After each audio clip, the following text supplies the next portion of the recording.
Before modern hospitals, before supplements, before any nutritional protocol. There was a table, and on that table there were foods that modern science takes decades to begin to understand. Did you know that the main food consumed daily by Jesus, a freshwater fish from the Sea of Galilee, contains the same fatty acid that neurologists today prescribe to protect the brain against cognitive decline, or that the olive oil used in every meal of that era contains a compound with anti-inflammatory action as powerful as ibuprofen? Your spiritual ancestors were not primitive. They had access to highly effective medicine. They just called it food. And today we are going to rebuild that table, dish by dish, food by food. But before we continue, write in the comments which country you're watching from. I want to know how far this knowledge is reaching. Here is what most people don't realize when they read about the 40 days in the desert. The resistance doesn't begin in the desert. It begins years before. Jesus lived in Galilee, a region of farmers, fishermen, and travelers who walked miles under the sun. The food there wasn't sophisticated. It was local, seasonal, simple. But it was built over generations to sustain bodies that needed to work, walk, and endure. There was no ultra-processed food, no refined sugar, no white flour. There was what the land and the lake provided. And that, as modern science is now proving, was extraordinarily powerful. Let's start with the most obvious and the most misunderstood. The bread consumed in first-century Galilee has nothing to do with the bread you find on store shelves today. Nothing. Zero. It was barley or whole wheat bread, stone-ground, slowly fermented, dense, dark, rustic. No additives, no preservatives, no industrial processing. And here is what science has discovered about this type of bread. The intact fibers of the whole grain completely slow the absorption of glucose into the blood. This means energy enters slowly, steadily, without spikes, without crashes. It is the opposite of what white bread does to your body. Beyond that, and this is fascinating, the long natural fermentation process used back then reduced compounds called anti-nutrients and increased the absorption of essential minerals like iron, zinc, and magnesium. They had no laboratory, but they had millennia of practical wisdom, and the result was a bread that truly nourished. The second food is fish. Here is something that will change how you read the Gospels. It is no coincidence that several of Jesus' closest disciples were fishermen. The Sea of Tiberias, the Sea of Galilee, was one of the largest fishing centers in the entire region. Fish wasn't a delicacy. It was everyday food.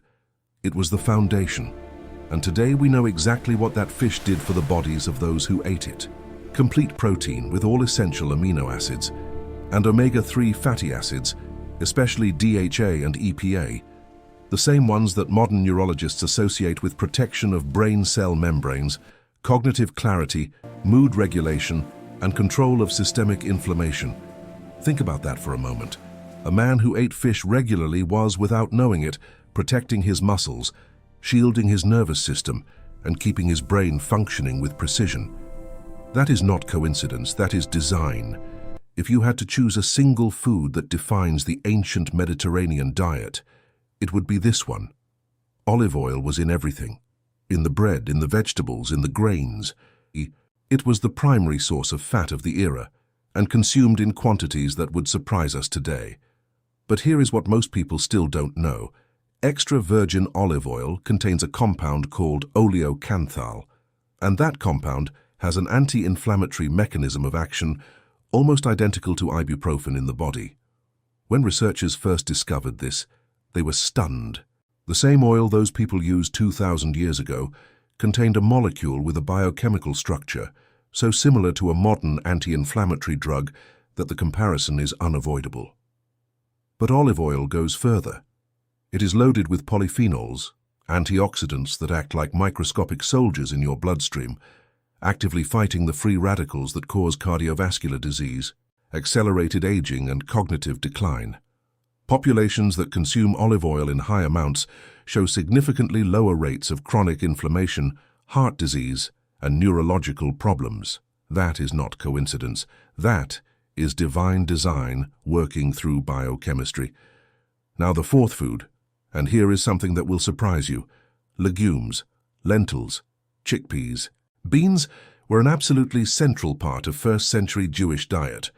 And today, when researchers study the dietary patterns of long-lived populations around the world, one thing appears in all of them: regular consumption of legumes. Why? Because they do something few foods can. They provide plant-based protein and fiber at the same time. This completely slows digestion and stabilizes blood glucose levels for hours. For someone who needed to walk long distances under the sun, that stability was the difference between finishing the journey on their feet or not. And beyond that, lentils are rich in iron, magnesium, potassium, and folate, nutrients that support muscle function, cellular energy production, and nervous system balance. Simple, accessible, and extraordinarily efficient. Have you ever read the story of King Hezekiah? In 2 Kings 20, the prophet Isaiah comes to the gravely ill king and gives a seemingly simple instruction: make a paste of figs and apply it to the wound. The king followed the advice, and he recovered completely. For millennia, people assumed it was a pure miracle, with no possible medical explanation. Then scientists began studying figs at the molecular level, and they discovered that figs contain powerful proteolytic enzymes that literally digest dead tissue and bacterial colonies. When applied to an infection, these enzymes go straight to work, exactly like a debridement tool that modern surgeons would use in an operating room. But figs and dates weren't just medicine, they were fuel. Dates, especially, were consumed before long journeys for a very practical reason: high fast-absorbing carbohydrates, essential minerals like magnesium and manganese, and near-immediate energy. Today, endurance athletes seek exactly that nutritional profile. The men of the first century got there 2,000 years earlier, guided by what the land offered. Before refined sugar existed, there was honey, and raw honey, unprocessed, unheated, unadulterated, is a substance that modern science keeps discovering new layers to: fructose and glucose for quick energy, antimicrobial compounds that fight bacterial infections, antioxidants, proven wound-healing properties. It is not a magic superfood, but it is real, complex, and functional, especially when consumed with intention and moderation. And in first-century Galilee, that is exactly how it was used: as targeted energy, as a medicinal resource, as part of a diet that honored what nature made available. And here we arrive at the most underestimated element of all, and possibly the most powerful. During the Exodus, God gave very specific instructions about the Passover meal. In Exodus 12:8, it is written that the people should eat bitter herbs alongside the lamb and unleavened bread. Why bitter herbs? Why that specific detail? Because bitter compounds do something that almost no other food can. They activate specific receptors on your tongue that send immediate signals to the digestive system, instructing it to begin producing digestive enzymes and bile. Your gallbladder contracts. Concentrated bile is released into the small intestine. Fats are broken down. Fat-soluble vitamins like A, D, E, and K are absorbed. And the liver, the body's primary detoxification organ, is activated for what scientists call Phase 2 detoxification, the stage where toxins are literally bound to carrier molecules and escorted out of the system. Without adequate bile flow, those toxins get reabsorbed into the bloodstream. They cause inflammation, they cause chronic disease. Our modern diet has nearly eliminated bitter flavors entirely. Everything is engineered to be sweet, salty, or savory. We have completely lost touch with the bitter herbs that kept our ancestors healthy and strong. The Passover command was not just ceremonial tradition. It was nutritional wisdom encoded directly into religious practice. When modern researchers analyze the dietary patterns associated with longevity, the so-called blue zones, where people live longer and get sick less, they invariably arrive at the same set of characteristics: high fiber intake, quality unsaturated fats, lean proteins predominantly from plant sources and fish, abundant natural anti-inflammatory compounds, low glycemic index overall. That is exactly the table we just rebuilt. Chronic silent inflammation, the low-grade inflammatory state that doesn't hurt but slowly destroys the body, is at the root of virtually every modern disease: cardiovascular disease, Type 2 diabetes, cognitive decline, accelerated aging. This diet fought all of that, not through scientific design, but through the practical wisdom of millennia, of a people who learned through experience what kept a body healthy for the long term. The balance between natural carbohydrates, quality protein, and good fat is not a 21st century discovery. It is a tradition more than 2,000 years old. And now we arrive at the point that gives meaning to all of this. Before scarcity, there was preparation. Before hunger, there was foundation. Before the desert, there were years of a dietary routine that quietly built, day by day, the resistance of a body. The desert doesn't begin in the desert. It begins in the kitchen. It begins in what you put on your plate when no one is watching.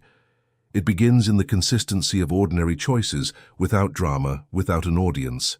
A body nourished with consistency, with quality fats, complete proteins, fibers that feed the microbiome, compounds that keep inflammation low, is a body with real reserves, with metabolic resilience, with the capacity to endure what would be impossible for a poorly nourished body. Extraordinary resistance is born from an ordinary foundation. There is a wisdom in this ancient table that goes far beyond history. It tells us that the body is a responsibility, that what we put into it matters, not only when we are sick, but every single day, in the silent routine that no one sees. It tells us that dietary simplicity is not poverty, it is intelligence. That real, minimally processed foods are often more powerful than any sophisticated protocol. And it tells us that consistency is the true differentiator. Not what you eat once, but what you eat always. Sometimes strength is not found in the extraordinary. It is found in what you put on the table every single day.